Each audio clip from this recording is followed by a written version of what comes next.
Just 来，各位观众朋友，大家好，欢迎您收看藏人行政中央电视台本周西藏华语新闻节目，我是主持人卓玛。本期的新闻要点有：达赖喇嘛尊者接见藏人行政中央领导层；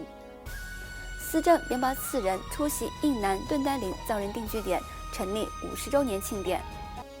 第9届国际支持西藏团体大会在比利时布鲁塞尔开幕。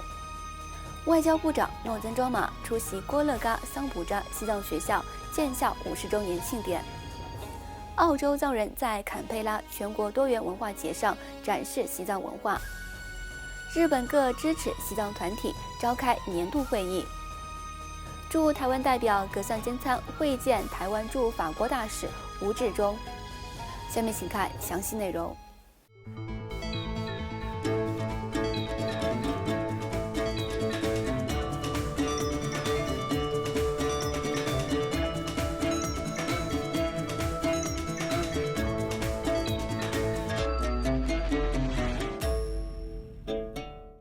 西藏精神领袖第14世达赖喇嘛尊者于本周一2月19号藏历木龙新年初10即莲花生大师会供日，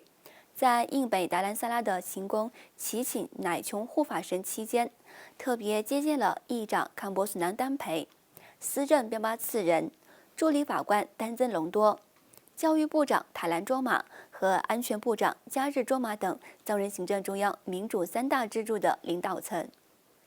本周二，达赖喇嘛尊者在达兰萨拉的勤宫主持了为期4天的比丘戒受戒仪式，期间共有288名僧众受戒。另外，位于印度南部卡纳塔克邦最大的藏人社区之一郭勒嘎顿丹林藏人定居点，于上周六2月17号迎来成立50周年纪念日。藏人行政中央司政边巴次仁和外交部长诺增庄玛作为首席嘉宾出席了活动。顿丹林藏人定居点行政官员格勒琼乃在庆典上首先宣读了达赖喇嘛尊者致给庆典的贺函。尊者在贺函中强调了建立藏人定居点的目标，为促进藏人的融合和保护西藏的传统。尊者还呼吁流亡藏人像境内的藏人一样保持团结。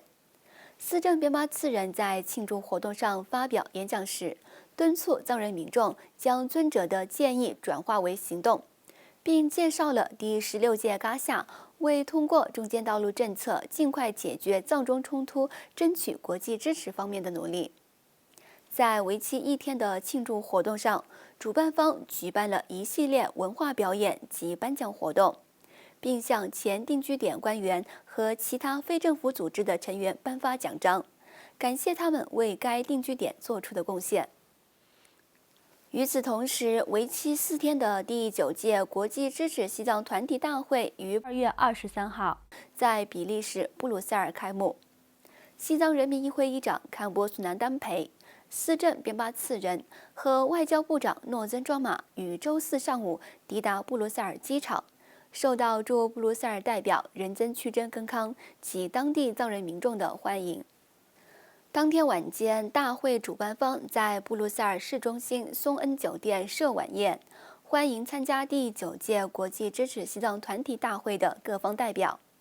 布鲁塞尔藏人社区的民众在欢迎晚宴上表演了西藏传统歌舞节目。本届大会由欧洲议会支持西藏小组召集，藏人行政中央外交与新闻部驻布鲁塞尔办事处和国际深远西藏运动欧洲分会协办。另外，藏人行政中央外交与新闻部部长诺增庄玛于上周日2月18号作为首席嘉宾出席了印南顿丹林藏人定居点的桑布扎西藏学校建校50周年庆典。诺增庄玛部长曾是该校的学生，也是郭勒嘎顿丹林藏人定居点的居民。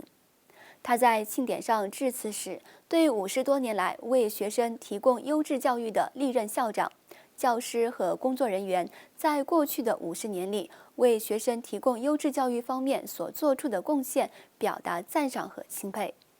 随后，该校学生、教职员工和当地民众在为期1天的活动上举办了相关的展览活动、体育运动和西藏文化表演等活动。此外，在藏人行政中央驻澳洲办事处和坎佩拉藏人协会的组织下，西藏独特的文化和美食于2月16号至18号为期3天的澳洲全国多元文化节期间得以展示。坎佩拉首席部长安德鲁·巴尔在参观文化节期间，短暂地参观了坎佩拉藏人社区的摊位，并品尝了西藏美食。他还对当地藏人社区一直以来为坎佩拉做出的贡献表达了感谢。来自坎佩拉藏人社区的成员在文化节期间，向参加活动的澳洲民众提供了美味的藏餐，以及通过表演西藏歌舞等方式展示了西藏独特的文化。藏人行政中央驻澳洲办事处下属的西藏文化中心也参加了此次活动，并向与会民众分发了有关达赖喇嘛尊者和西藏的书籍。另外，日本支持西藏团体日本拯救西藏网络、日本西藏之家和日本西藏社区联合于2月18号通过网络视讯召开了一场年度会议。日本支持西藏团体拯救西藏网络的主席、前国会议员牧野胜修先生，日本国会跨党派支持西藏小组秘书长石川秋正，外交与新闻部秘书长冈马取英相续就日本各界支持西藏的现状、西藏境内的局势等为题发表了讲话。藏人行政中央驻日本代表慈汪加布阿若亚博士向与会者介绍了驻日本办事处的最新情况，并简要介绍了当前西藏境内的局势。他还介绍了即将在布鲁塞尔召开的第9届国际支持西藏团体大会，以及2024年的行动计划和创建日本西藏村的概念，并呼吁相关团体给予支持。请继续收看本期节目的最后一则消息。藏人行政中央驻台湾代表格桑坚参于本周一2月19号，在驻巴黎联络官突登次人的陪同下，在巴黎礼节性地拜会了台湾驻法国大使吴志忠先生和法国台湾协会会长薛雅淑女士。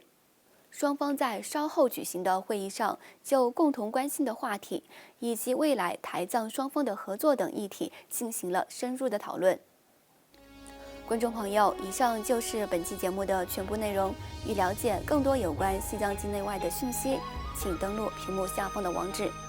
感谢您的收看，我们下期节目再会。